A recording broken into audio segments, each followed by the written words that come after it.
Hello good evening students. Good evening. आज के इस इंग्लिश क्लास में हम अपना जो लास्ट टॉपिक था कंजक्शन उसी को ही कंटिन्यू करेंगे। ये उसका पार्ट 2 है। तो लास्ट हमने यहाँ तक किया था,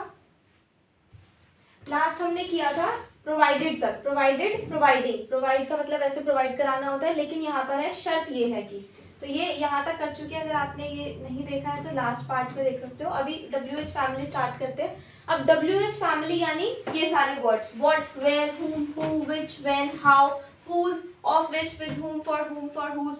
तो ये सारे तो होते हैं WH फैमिली वर्ड्स, यानी ऐसे वर्ड्स जो WH या W से स्टार्ट होते हैं या H से भी स्टार्ट होते हैं, जैसे हाउ मैनी, हाउ मच। ठीक है, क्वेश्चंस वाले, वो वाले वर्ड्स जो हम किसी इंटरोगेटिव सेंटेंस को बनाने के लिए यूज करते हैं। तो अगर हम इसको एज अ कंजक्शन यूज करें, कई बार होता है हम इन वर्ड्स को यूज करते हैं लेकिन सिर्फ क्वेश्चन बनाने के लिए नहीं, आंसर्स में भी यूज करते हैं। तो अगर हम इसको आंसर्स में यूज कर रहे हैं तो ये एक कंजक्शन माना जाता है। जैसे व्हाट का मीनिंग क्या होता है, क्या, what do you have, what's the matter. But यहाँ पर व्हाट का मीनिंग क्या होगा, जो, this is exactly what I want, कि ये वही है जो मैं चाहती हूँ। तो यहाँ पर व्हाट का मीनिंग क्या हो गया, जो। वेयर का मतलब होता है कहाँ, बट अगर हम वेयर को आंसर में यूज करेंगे तो उसका मतलब होगा जहां। अभी मैं आपको एग्जांपल्स बताऊंगी। whom यानी किसे, बट यहाँ पर क्या होगा कंजक्शन में, जिसे। who की बात करें तो who यूज होता है, who का मतलब होता है कौन, which मतलब कौन सा, लेकिन यहाँ पर क्या है, जो। लेकिन ये जो who यूज होता है लिविंग के लिए और नॉन लिविंग के लिए which का यूज होता है। उसके बाद when का मतलब होता है कब, लेकिन यहाँ पर क्या है, जब। I had played tabla when I was a child, when I was a kid, for example this। ठीक है, तो यहाँ पर क्या हो गया, जब मैं बच्चा था तब मैंने इसको यूज किया था। How, the way मतलब जैसे, whose जिसका, of which जिसका, with whom जिसके साथ, for whom जिसके लिए, from where जहां से। तो ये हमने देख लिया कि इनके मीनिंग्स क्या होते हैं। अभी जब एग्जांपल्स देखेंगे तो थोड़ा सा और क्लियर होगा। देखो, जैसे did you here what I said, या फिर दैट आई सेड, या फिर विच आई सेड। तो यहाँ पर क्या हो गया, क्या तुमने सुना जो मैंने कहा। तो यहाँ पर हमने इनको यूज किया, बट ये क्वेश्चन तो है ही नहीं, ये तो एक नॉर्मल अफर्मेटिव सेंटेंस, सॉरी है तो interrogative, but it is not a interrogative sentence है, बट क्वेश्चन नहीं बनेगा। रीजन, ये कंफर्मेशन ले रहा है, क्या तुमने सुना जो मैंने कहा, ऐसे did you here what I said. उसके बाद है मैं भी आया जहां से तुम आए। तो यहाँ पर where, even I came from where you came, कि जहां से तुम आए वहीं से मैं भी आया हूँ। ठीक है, for whom I did everything is not here, जिसके लिए मैंने ये सब कुछ किया। फॉर whom जिसके लिए, आई डिड एवरीथिंग मैंने सब कुछ किया, इज नॉट हियर यहाँ नहीं है। Can you tell me how you reach there, क्या मुझे बता सकते हो कि तुम कैसे पहुंचे। तो can you tell me how you reach there, कैसे पहुंचे। ठीक है, यहाँ पर हाउ का मतलब कैसे भी हो सकता है और जिस तरह से भी हो सकता है। Ram who was with me is my friend, Ram who was with me, who जो मेरे साथ था, जो, है ना। वैसे हु का मतलब होता है कौन, but Ram who was with me is my friend. Pen which I had is not yours, वो पेन जो मेरे पास था वो तुम्हारा नहीं है। Ram is the one whose father is in police, कि राम वही तो है जिसके पापा पुलिस में है। I am the one whose brother was with you, मैं वही हूँ जिसका भाई तुम्हारे साथ था, whose brother. This is the house the roof of which is weak, ये वही घर है जिसकी छत जो है वो कमजोर है। This is the chair the all four legs of which are broken, ये वही कुर्सी जिसके चारों पैर टूटे हुए हैं। समझ गए। तो ये सिंपल सा कि हम WH फैमिली वर्ड्स को सिर्फ क्वेश्चंस बनाने के लिए ही नहीं बल्कि एज ए कंजक्शन भी यूज करते हैं। नेक्स्ट है that's what, that's where, that's why, that's how, that's when, that's who, that's which. यानी आगे उन्हीं WH वर्ड्स के साथ आप आगे दैट्स का अगर यूज करते हो तो वो भी एक कंजक्शन माना जाता है। जैसे दैट्स व्हाट यानी यही तो, दैट्स व्हाट आई वांट यही तो जो मुझे चाहिए था। दैट्स वेयर यही तो, जगह के साथ। दैट्स व्हाई इसलिए या फिर तभी तो। दैट्स व्हेन उसी समय तो। दैट्स whom उसी को। दैट्स which उसी को, और दैट्स हाउ इसी तरह तो। That's how I cleared my exam just like this. Okay, तो that's what I was saying, यही तो मैं कह रहा था। That's what you were making him understand, यही तो तुम उसे समझा रहे थे। That's where I am going, यही तो मैं जा रहा हूँ। That's where Ram was standing, यही तो राम खड़ा था। तो इस तरह से दैट्स आपने आगे लगा दिया तो मीनिंग फिर इस तरह से बन जाते हैं। ठीक है, नीचे एग्जाम्पल्स हमें यहाँ पर दे रखा है। That's how I learn, that's how he spoke, that's when I reached, when dad come, that's when even mom turned up. Turned up का मतलब होता है आना, टर्न्ड अप का मतलब होता है आना। For example where was Sita, where was Sita when her parents turned up, कि सीता कहाँ थी जब उसके पेरेंट्स आए, ऐसे। That's who I had scolded, that's which I had kept the book on, that's the boy I had scolded, ये वही लड़का है जिसे मैंने डांटा था। That's the table on which I had kept on the book. So next we have still and even now, ये समझ आ गया। उसके बाद नेक्स्ट आता है स्टिल और इवन नाउ, मतलब अभी भी, आज भी, अब भी, still. I am still studying, मैं अभी भी पढ़ती हूँ। डज राम स्टिल प्ले, क्या राम अभी भी खेलता है। He still meets me, he still meets मी, वो अभी भी मुझसे मिलता है, ऐसे।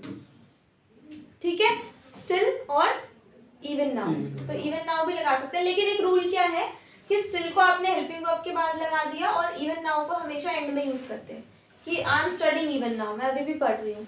ठीक है ना, इवन नाउ को कहाँ लगाएंगे, एंड में, और स्टिल को मिडल में, हेल्पिंग वर्ब के बाद मिडल में लगेगा। So next we have while plus first form of verb ING. जब हम एक साथ दो काम कर रहे होते हैं तो हम ऐसे बोलते हैं ना, while eating, I was studying while eating, खाते हुए पढ़ रहे थे।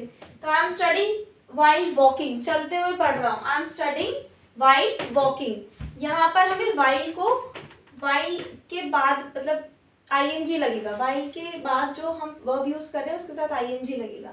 I am studying while walking. Does Ram eat the food while studying, क्या राम पढ़ते हुए खाता है। He was watching you while talking to me, वो मुझसे बात करते समय तुम्हें देख रहा था। He was watching you while talking to me। तो दो काम जब हम एक साथ कर रहे होते हैं तो we can use while plus first form of verb ing। ठीक है, next we have no sooner had। तो ये काफी इंपॉर्टेंट है, देखो ये काफी नया सा भी होगा आपके लिए। no sooner had then, कि हम तो सोए ही थे, बारिश आ गई। मैं तो घर से निकला ही था पर मेरी स्कूटी खराब हो गई।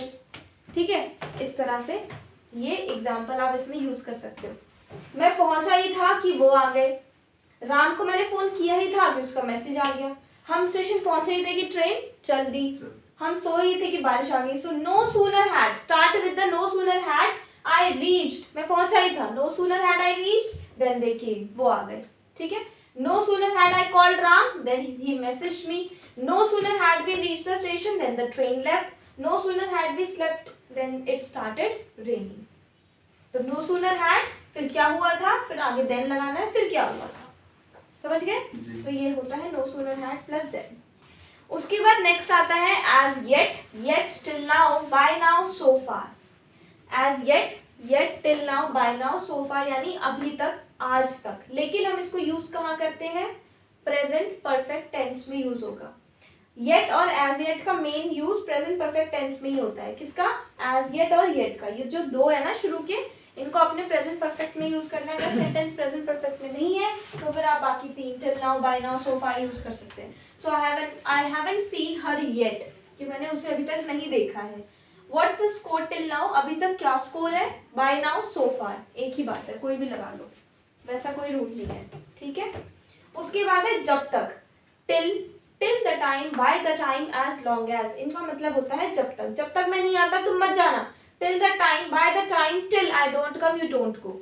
Till I don't come, you don't go. Till Ram doesn't come, will not go, जब तक राम नहीं आएगा हम नहीं जाएंगे। राम नहीं आता हम नहीं जाएंगे। We will not eat till Ram doesn't come, कि हम नहीं खाएंगे जब तक राम नहीं आता। By the time he came, I had left, जब तक वो आया मैं जा चुका था। आई हैड लेफ्ट या I had gone. As long as you are with me, I don't care, जब तक तुम मेरे साथ हो मुझे परवाह नहीं करनी, मुझे कोई परवाह नहीं, I don't care। Next we have unless and until. तो अनलेस और अनटिल का यूज होता है जब तक नहीं। अभी ऊपर तो था जब तक टिल, लेकिन अनटिल मतलब जब तक नहीं, जब तक मैं नहीं आता तुम मत जाना। अनलेस आई कम, ठीक है, तो unless I come, you don't go, वही है, बट यहाँ पर नहीं वाली कंडीशन है, नेगेटिव वाली। सेम वही है, उसका ऑपोजिट है अनटिल। ठीक है, टिल, अनटिल। फिर आ जाता है वेदर और। अब वेदर और में दो कंडीशन है, एक होता है चाहे या फिर ये, चाहे या कि या। जैसे चाहे वो आए या ना आए मैं तो जाऊंगा, whether he comes or not, यानी वेदर के साथ क्या यूज हो रहा है, और whether he comes or not I will go, whether Ram plays or not you should play, Ram खेले ना खेले तुम्हें खेलना चाहिए, whether Ram plays or not you should play. एक तो ये वाली कंडीशन हो गई। एक कंडीशन होती है रूल नंबर 2 कि I can't say weather he will play और नॉट, कि मैं नहीं कह सकता कि वो खेलेगा या नहीं, कि वो खेलेगा या नहीं, तो कि या, और ऊपर वाले में क्या है, चाहे वो आए या ना आए मैं तो जाऊंगा। यानी जब वेदर को हम आगे यूज कर रहे हैं तो कंडीशन 1 बन रही है, और जब पीछे यूज कर रहे हैं तो कंडीशन 2, चाहे या कि या। समझ गए? He didn't know whether people will come or not. उसे नहीं पता कि लोग आएंगे या नहीं आ रहे। We don't know whether he goes there or somewhere else. हमें नहीं पता वो कहाँ, यहाँ वहाँ गया है कहीं और गया है, ऐसे। And then whereas and while. तो whereas और while का मतलब होता है जबकि। मेरे पास 10 रुपए है जबकि तुम्हारे पास 50। I have 10 rupees while you have 50, या फिर whereas you have 50 rupees. So this is the topic. ये फिनिश हो गया आपका कंजक्शन टॉपिक। इसमें इतने कंजक्शंस कर लोगे मोर देन इनफ है, मोर देन इनफ। ओवरऑल सारे कवर किए हैं इस क्लास में, ठीक है। तो आज के लिए इतना ही। Thank you so much. Thank you.